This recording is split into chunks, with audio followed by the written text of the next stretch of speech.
What is going on, everybody? Welcome to the next episode of Splinter Cell Enhanced. We're now doing, well, if I can get the game working right, Chinese Embassy 2, the second level that's just called Chinese Embassy. So we're going to go in the back door of this restaurant, turn the lights off. That will distract the chef to turn them back on. Just very carefully get around. As long as you reach the ladder before he turns the lights back on, you're fine. So we're going to go up to the little storage up here, and then up to the roof, and then quickly run to the ball right here, because there's going to be a guard or a soldier with a headlamp that we need to hide from. Stay leaning against the wall.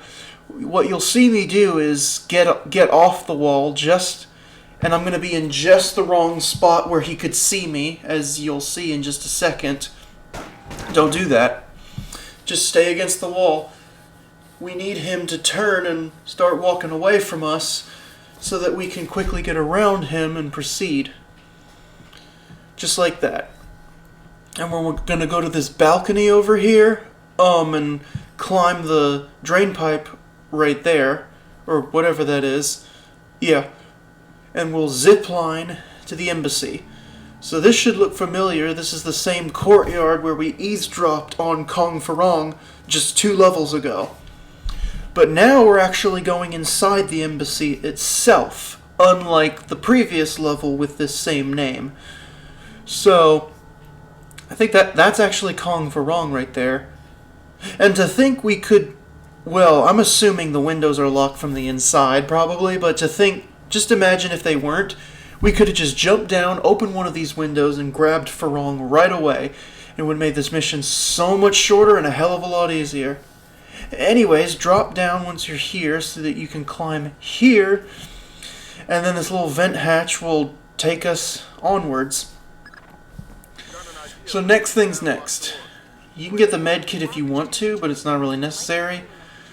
We need to go through the wall, literally, through this opening, like so, and then we can slide down this pipe or whatever, right here, and then jump down, and then here's this part. This is actually supposed to be a scripted scenario where you're forced to knock out these soldiers before they destroy the computer with our objective.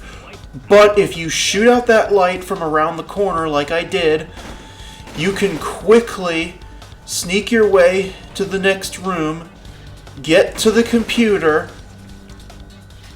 and then very carefully get into the darkness. And you need to carefully open this door, but step back, because as you saw, they saw me and shot me. So we got to do this again. You have to use your...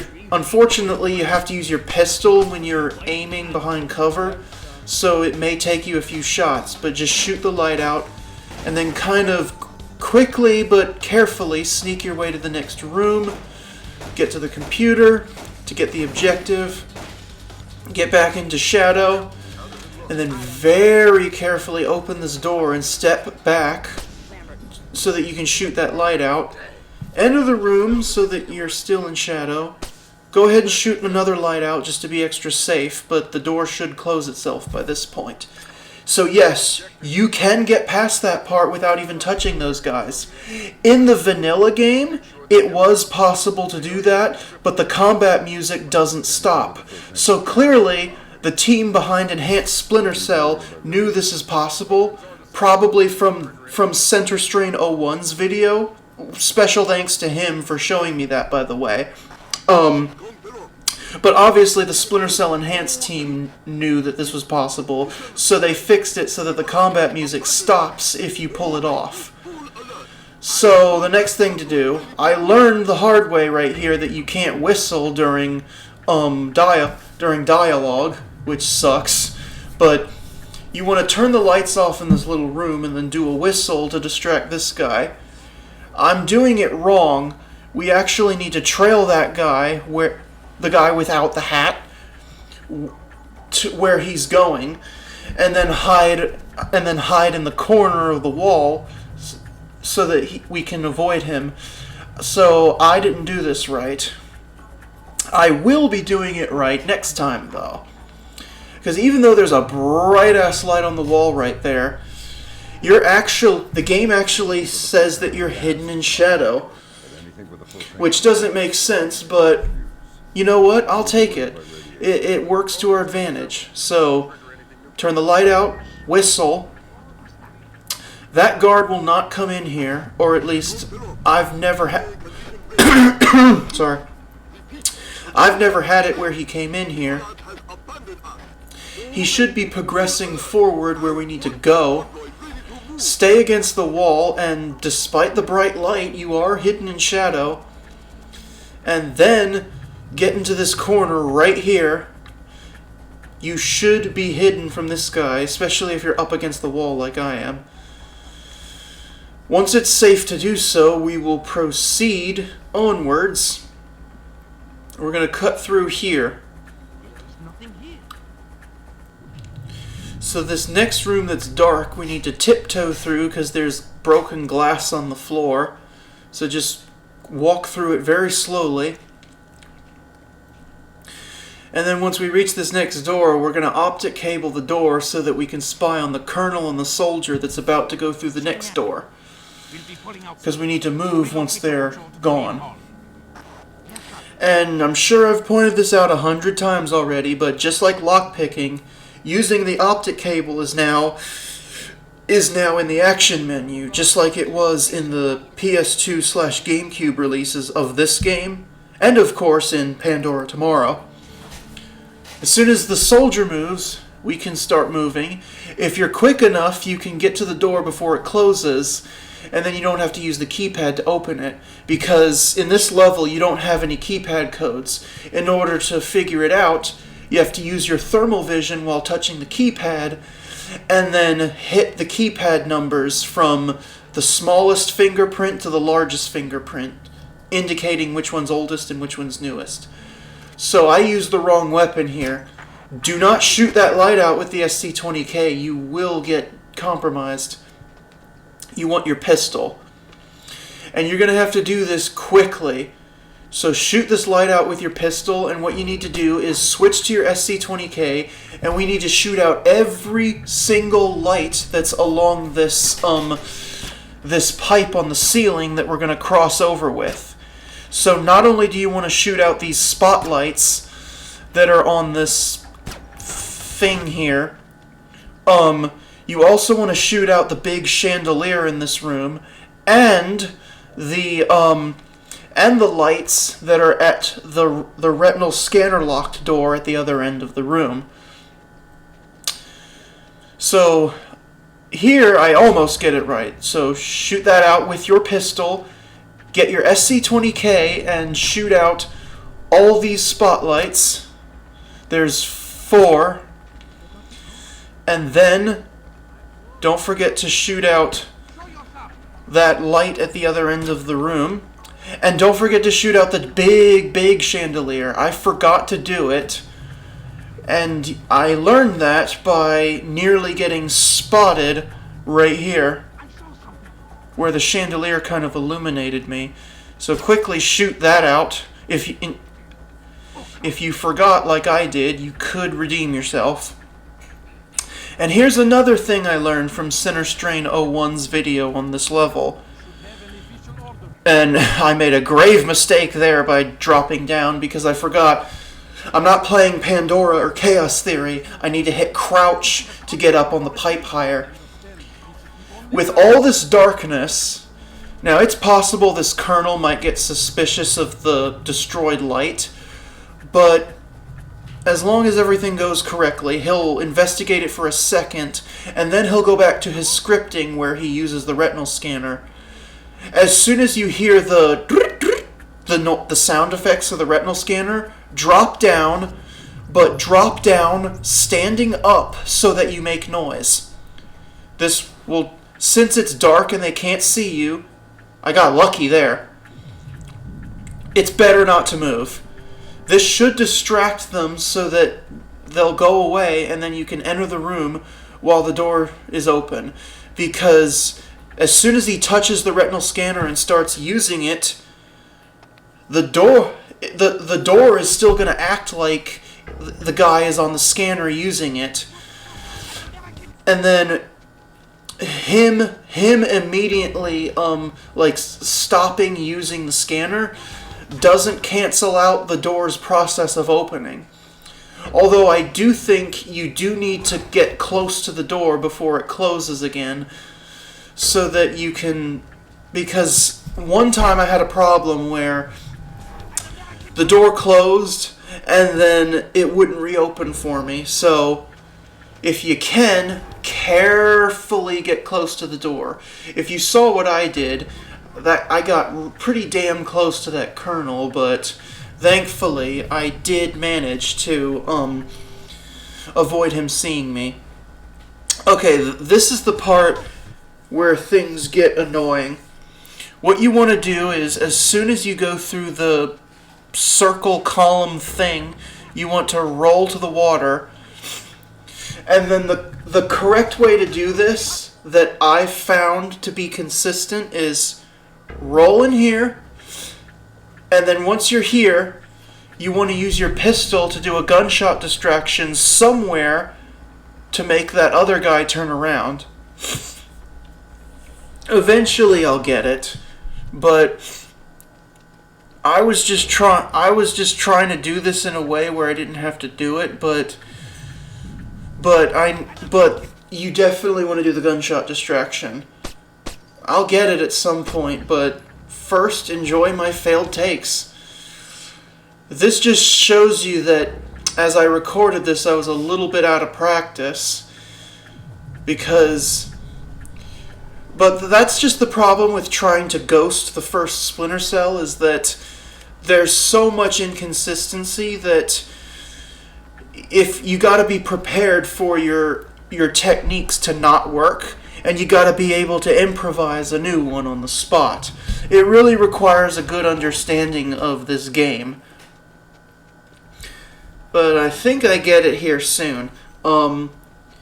Just carefully roll to the water, get to the shadow, not like that. By getting to the shadow, I mean up against the wall, like right on the wall where there's darkness.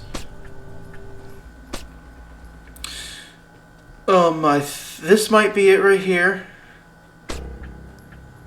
Yep, that does the distraction, but you can't do it first. You have to do the roll first. Otherwise, the guard with the dog will see you. Yeah, so yes, this is how you do it. The gunshot distraction somewhere on the gazebo, so that that soldier turns around, letting us go under the bridge and getting into this position where we're hidden. What you want to do is, while he's distracted, you want to go back to the water against the wall over there, but I obviously did not do it right. But I will do it right here. Here, that's what you want to do, right there. Now, eventually he'll stop getting distracted and then just start wandering around to investigate. Next thing's next. This guard is a little bit easier to get around. Just not like that, because we don't want him to come down here. What you do want to do is go under this bridge, and then from the spot right about here, with your pistol, you should be able to shoot that street light out, and then carefully get to the door to progress. But to progress, you do not want to go under the bridge again, especially in this particular situation where I lured him over here. What you want to do is climb over the railing and then go that way. So, I'm going to get it right. So, at least... So if you're going to do this the way I did it, you probably are going to have to distract the guard that's over here so that he goes into the water. Preferably with a whistle under the bridge. That should do it. That way you can easily do it the way I did it, which is probably the best way to do it. Now this part's annoying. First, here's why you don't want to do it this way. You are illuminated on this dumpster. So don't climb onto that dumpster to the left. Climb onto the dumpster to the right. And if you hug the wall, you'll actually be hidden from this guy. So basically what you're doing here is you're going up the stairs just enough where you're illuminated to the point where he can perceive you like that. And then you want to immediately, without making too much noise, run to the dumpster that has the pallet in it. Not the one that I keep trying to get on. The camera should not be a problem because I don't think it pans this far over, or at the very least, it can't see you that far away. So yes, this is correct. Depending on what he does, you want to climb up onto the catwalk thingy when he's looking away, and quickly, without running into that damn traffic cone, get through the door. And one thing tricky, when you're climbing the railing to get onto the porch thingy, you want to make sure you crouch before you drop and land. Otherwise, you'll make noise as you land, and this can cause him to turn around, as you'll see in a second. So he did something different from what I did initially, so that's why I waited. And I think landing loud made him turn around. See? So, crouch and then drop. That should let you land quietly, and then you should be able to get through the door.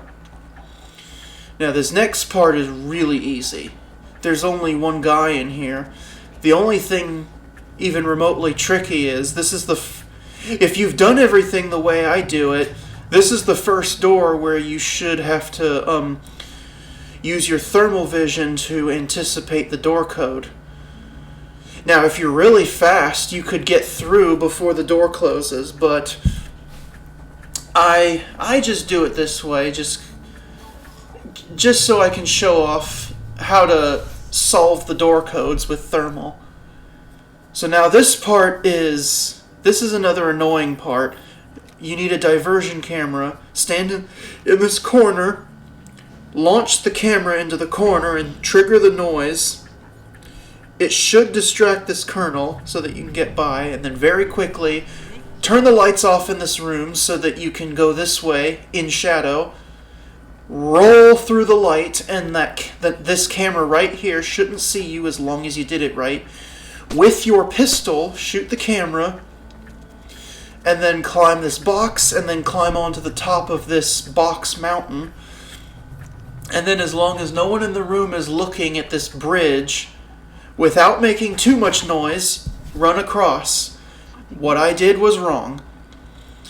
You just want to carefully get across while no one's directly looking this way. Once you make it through, you should be at the point, once this cutscene triggers, it basically means you're at the point where you've successfully made it through that room, and you're fine. So from this point, we want to run. Get your SC-20K, because it's the more accurate weapon, so that you can aim, and then shoot the and then shoot the gas pump to blow up the trucks. That will destroy the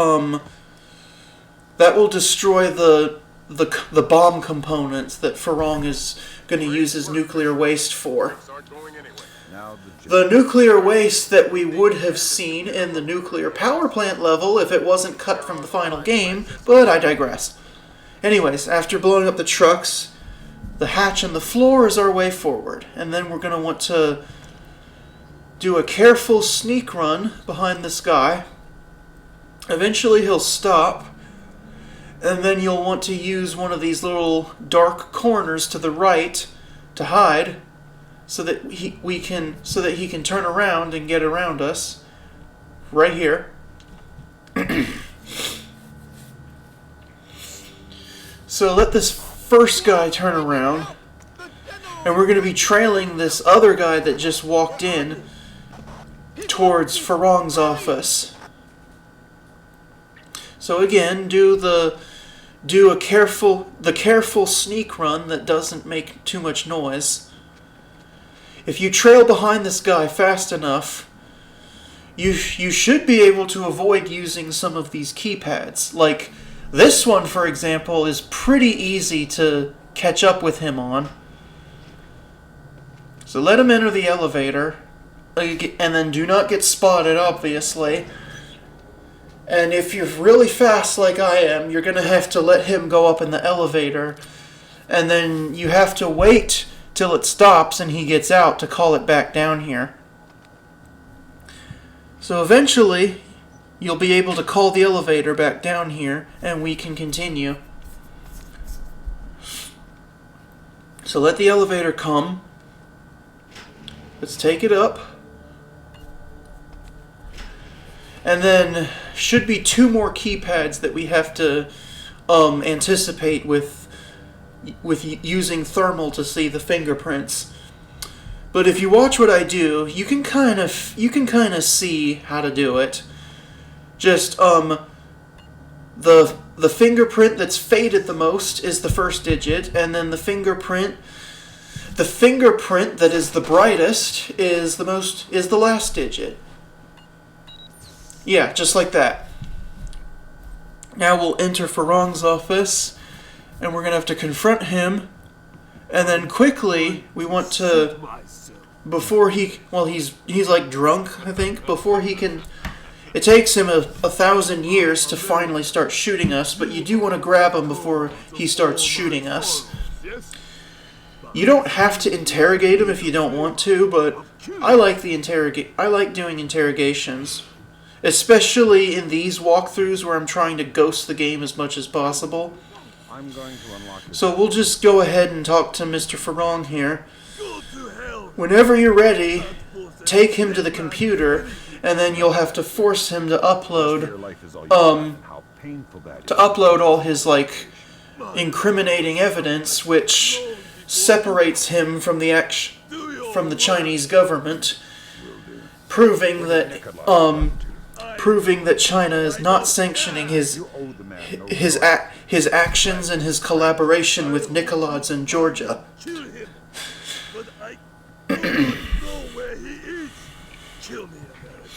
Alright, so let's just get him on the computer. And then everything's downhill from here. Farong is going to, pass out. I don't know if he dies or if he passes out or what, but the takedown's not going to count against us. And if you follow this strategy where we cheese a lot of parts, particularly those 3 soldiers that are destroying the computers, and then that colonel on the retinal scanner, if you cheese those parts the way I do, which is kind of game-breaking, and in case you're wondering, yes, those tricks will work in the vanilla game. You don't need enhanced Splinter Cell to make them work. And like I said, special thanks to good old Center Strain 01 for teaching me and most other people how to do that. But if you do those tricks and you do things the way I do, this level is truly 100% ghosted. With a 100%. Alrighty, that's the penultimate level of the main story, at least. One more main mission, and then we've got some bonus levels, and as I've said 100 times before, I'm really hoping to see Power Plant and Cybernickel completed and reinserted into the main story so that I can, because I really want them to be fully completed and polished before I do walkthroughs of them. Alrighty, see you next time.